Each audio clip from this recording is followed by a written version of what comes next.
Hello everyone, आज की video में हम कोऑर्डिनेट ज्योमेट्री चैप्टर 7 का एक्सरसाइज 7.2 के अंदर क्वेश्चन 1 और 2 को सॉल्व करेंगे।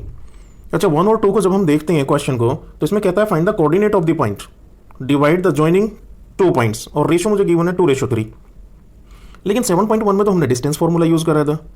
उस 7.1 से 7.2 के अंदर कुछ डिस्टेंस से रिलेटेड नहीं आया। क्या हम इसमें डिस्टेंस ही फाइंड आउट करेंगे? ये इसका कॉन्सेप्ट कुछ और है, क्योंकि क्वेश्चन को पढ़ने से ऐसा लगा कि उसने कोऑर्डिनेट पूछा है और एक लाइन है जिसको ज्वाइन करती है 2 पॉइंट और उसका रेशियो 2 और 3 है। तो ये तो कॉन्सेप्ट हमारा 7.1 में नहीं था। तो फिर हमें इससे पहले कुछ अपनी नॉलेज को इंक्रीज करना चाहिए कि 7.2 को हम किस तरीके से सॉल्व कर सकते हैं। तो अपनी नॉलेज बढ़ाते हैं थोड़ा सा 2 फॉर्मूले सीखकर, क्योंकि उसमें एक एक्सटर्नल और एक इंटरनल फार्मूला होगा। 7.2 को सॉल्व करने के लिए हम सेक्शन फार्मूले का यूज़ करते हैं और सेक्शन फार्मूले को भी हमने 2 पार्ट में डिवाइड किया है। फर्स्ट है इंटरनल सेक्शन फार्मूला और सेकंड होता है एक्सटर्नल। इंटरनल इसको इसलिए बोला जाता है क्योंकि किसी भी सेगमेंट ए और बी 2 पॉइंट है और ए और बी को एक ही सेगमेंट दिया गया जो हम ए और बी को ज्वाइन करते हैं, उस पर एक पॉइंट सी लाई करता है और ये इंटरनली ए और बी के बीच आता है और हम उसमें एक रेशो लेट कर लेते हैं कि ए से सी तक का रेशो m1 है और सी से बी तक का रेशो m2 है। ये आपको क्वेश्चन में गिवन होता है या फाइंड आउट करवाया जाता है। अब मुझे इस सेगमेंट के अंदर सी के कोऑर्डिनेट फाइंड आउट करने हैं, मतलब मुझे एक्स और वाई की वैल्यू निकालनी है। एक्स और वाई की वैल्यू निकालने के लिए उसे मुझे एक तो रेशो देना होगा और ये दोनों कोऑर्डिनेट देने होंगे। इसका फॉर्मूला क्या बनता है, इसका डेरिवेशन हमारे यहाँ पेपर में नहीं आता, इतना इंपॉर्टेंट नहीं है, इसलिए मैं उसको नहीं करा रहा हूँ। मैं केवल डायरेक्ट आपको बताता हूँ कि ये फॉर्मूले का एप्लीकेशंस हम अपने क्वेश्चन में कैसे यूज़ करेंगे। तो सी एक्स कोमा वाई ये कोऑर्डिनेट है, तो मुझे एक्स और वाई की वैल्यू निकालनी है।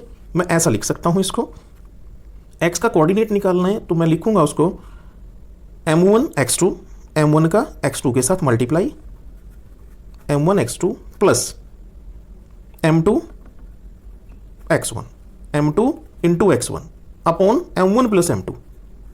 ये फॉर्मूला माइंड में सेट कर लें बिल्कुल। ऐसे ही आप y कोऑर्डिनेट को निकाल लेंगे और y का फॉर्मूला बनेगा m1 into y2 plus m2 into y1 और अपोन में m1 प्लस m2। इसे आप बोलते हैं इंटरनल सेक्शन फॉर्मूला। इंटरनल क्यों था ये? क्योंकि उस सेगमेंट के सी पॉइंट बीच में लाई करेगा, लेकिन ये मिड पॉइंट नहीं है। मिड पॉइंट तब होता है ये जब आपके रेशो इक्वल हो जाते हैं, m1 और m2 इक्वल हो जाते हैं। उसको भी समझ लेते हैं कि मिड पॉइंट कब होता है, मिड पॉइंट। तो मैं मिडिल की बात कर रहा हूं कि मिडिल पॉइंट क्या होगा। तो मिडिल के लिए m1 और m2 को इक्वल होना पड़ेगा, m1 और m2। अब c बिल्कुल एग्जैक्ट मिडिल में होगा। अब इस फॉर्मूले में m1 और m2 को इक्वल कर दो। x कोमा y c का कोऑर्डिनेट है और m1 x2 प्लस m2 को भी m1 रख दो। ये देखिए m1, क्योंकि इक्वल होगा, मिडिल में होगा तो दोनों रेशो सेम होंगे। x1 over m1 plus m1, m2 भी m1 होगा।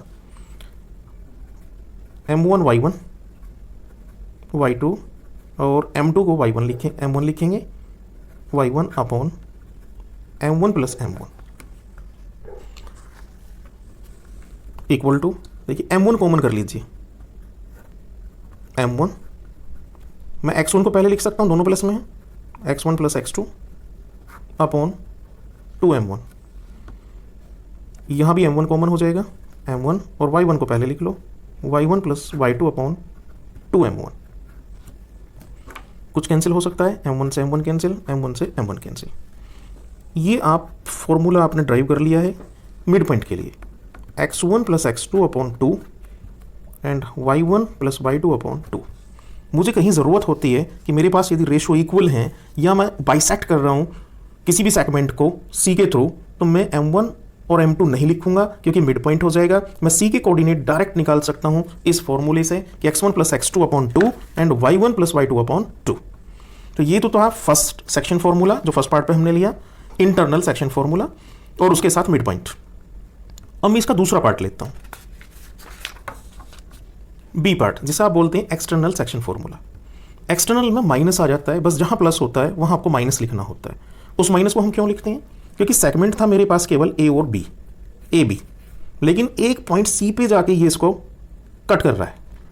मुझे जो कोऑर्डिनेट निकालने हैं वो सी पॉइंट पे जाके निकालने हैं, तो सी पॉइंट ए बी के बीच लाई नहीं करता इसमें, वो एक्सटर्नल जाके लाई करता है। ये देखिए, ये बाहर है ए बी से, तो मुझे जो फाइंड आउट करना है कोऑर्डिनेट वो एक्स और वाई निकालना है।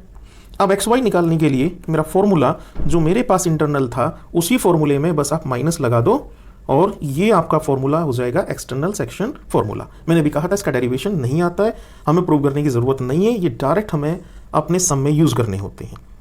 ये यहाँ से यहाँ तक m1 है पूरा, ये m2 है और उसका जो रेशो प्रूव करके आता है वो m1 माइनस m2 आता है, क्योंकि आप केवल ab के लिए बात करते हैं। जब ab के लिए बात करते हैं तो पूरे m1 में से m2 माइनस होता है, केवल मैं ab के लिए बात कर रहा हूँ, इसलिए जब हम प्रूव करते हैं तो उसमें नीचे आता है m1 माइनस m2। अब इसमें हम क्वेश्चन सॉल्व करते हैं जो हमने स्टार्टिंग में क्वेश्चन देखा था। Find the coordinate of point. अब वही पिक्चर मैं इसको p बोल दूं, q ये m1 और ये m2, ये p पॉइंट ये q पॉइंट और r ले लेते हैं इसको r पॉइंट। अब देखिए रेशो कितना है 2:3, इसका मतलब ये किसकी वैल्यू है m1 की 2, m2 3, r p और q के बीच आ रहा है, इसका मतलब कौन सा फॉर्मूला है ये इंटरनल सेक्शन फॉर्मूला। तो उसने कहा नहीं है यूजिंग इंटरनल, लेकिन ये आपको फिगर से क्लियर हो रहा है कि r p और q के बीच लाई कर रहा है, तो इंटरनल फॉर्मूला मैं यूज करने वाला हूं। अब मुझे कोऑर्डिनेट किसका निकालना था, find the coordinate of the point, मतलब x, y, ये मुझे निकालना है। तो we know that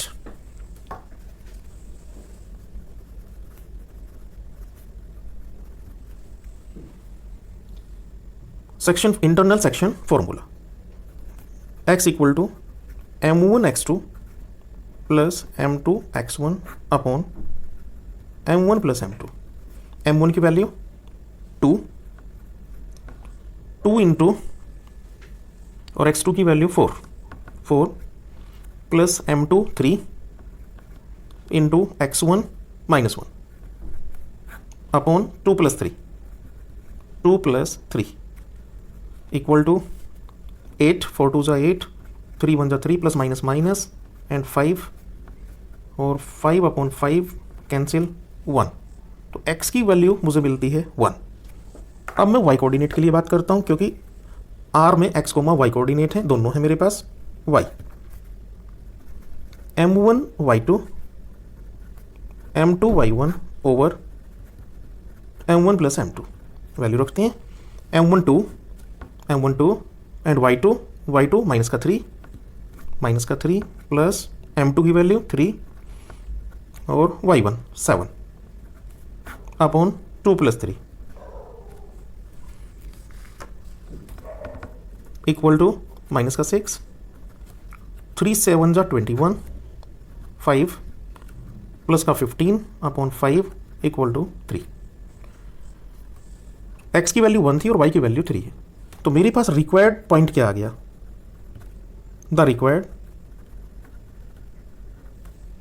point is 1,3।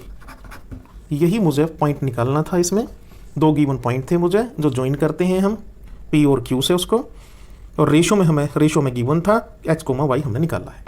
Second question देखते हैं। सेकंड क्वेश्चन क्या कहता है, क्या फाइंड करना है, क्या गिवन है, पता करते हैं। Find the coordinate of the points of trisection of the line segment joining these two points.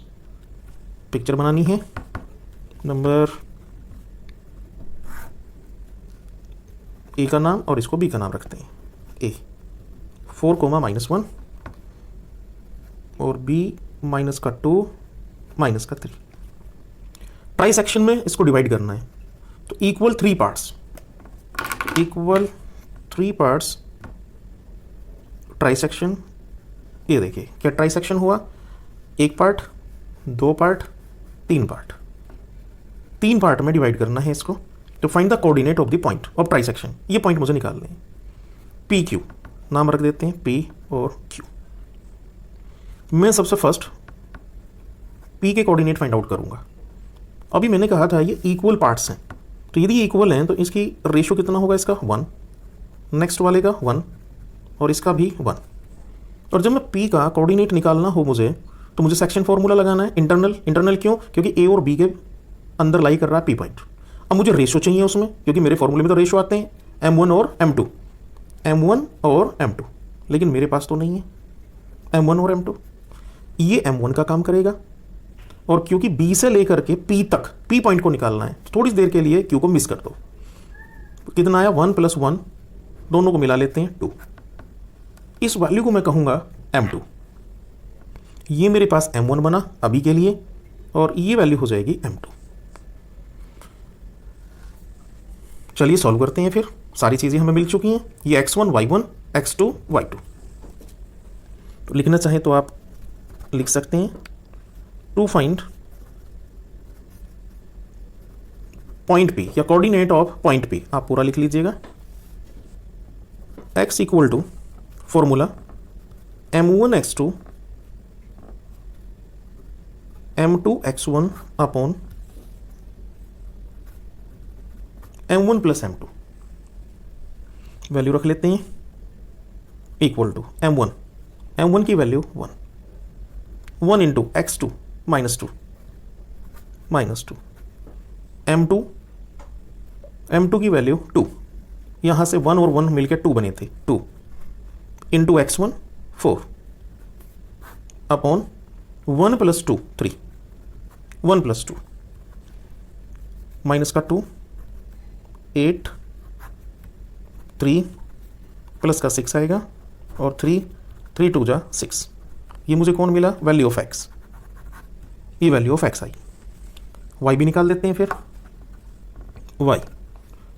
y का कोऑर्डिनेट का formula m1 y2 m2 y1 upon m1 + m2। y = m1 की वैल्यू 1, m1 = 1, y2 माइनस का 3 -3 plus m2 = 2 and y1 = -1 1 + 2 3 × 1 = 3 2 × 1 = 2 upon 1 + 2 3 minus का 3 और minus का 2 upon 3 is equal to क्या बोल दिया जाएगा? माइनस का 5/3। ये वैल्यू y की हुई। तो आपको ये कौन से पॉइंट मिले? आपको पॉइंट मिल गए p के, x की वैल्यू 2 और y की वैल्यू -5/3। अब आप एक लॉजिक देखिएगा इसमें, p और b इन दोनों के बीच, क्योंकि 3 इक्वल पार्ट थे, तो b और p q इनका मिड पॉइंट है। q इसका क्या होगा? मिड पॉइंट, क्योंकि ये तीनों ही इक्वल पार्ट थे। लेकिन यहां यदि आप देखो इसका 1 है, इसका भी 1 है। तो q के अंदर मैं q के कोऑर्डिनेट निकालने के लिए मैं यूज कर सकता हूं मिड टर्म फॉर्मूला। तो मैं उसको यूज करता हूं। अब इसका मिडिल पॉइंट फाइंड आउट कर लेंगे। p और p की वैल्यू हमारे पास आई थी अभी, x की वैल्यू 2 और y की वैल्यू -5/3 और b है -2 और -3 और q निकालना है। और q के लिए मैं बोलता हूँ कैपिटल X और कैपिटल Y। चाहे तो आप XY भी ले सकते हैं नॉर्मल। चलिए XY से ही बात कर लेते हैं, XY। अब मिड पॉइंट जब आप निकालेंगे q का, ये फेयर वर्क है पूरा जो आपको बताना है। आप पिक्चर शो करना चाहें तो कर सकते हैं इधर। Now to find coordinate of the point Q. Therefore, Q is midpoint of PB. यदि PB का मिड पॉइंट है, तो therefore the coordinate of Q x, y। अभी मैंने एक छोटा सा डेरिवेशन किया था मिड पॉइंट के लिए। क्या था? x1 + x2/2 and y1 + y2/2 equal to x1। देखिए जरा क्या है इसका, ये देखिए x1 2 और ये x2 2 प्लस माइनस का 2/2 y1 -5/3 प्लस y2 माइनस का 3/2। ये मिड पॉइंट का फॉर्मूला है। 2 - 2/2 3 3 = 9 -5 और 3 3 = 9 और 3 निकल जाएगा डिनोमीटर की तरफ, तो 3 2 = 6 इक्वल टू 2 से 2 कैंसिल 0 -5 और -9 -14/6 कुछ कैंसिल हो सकता है। हो सकता है बिल्कुल।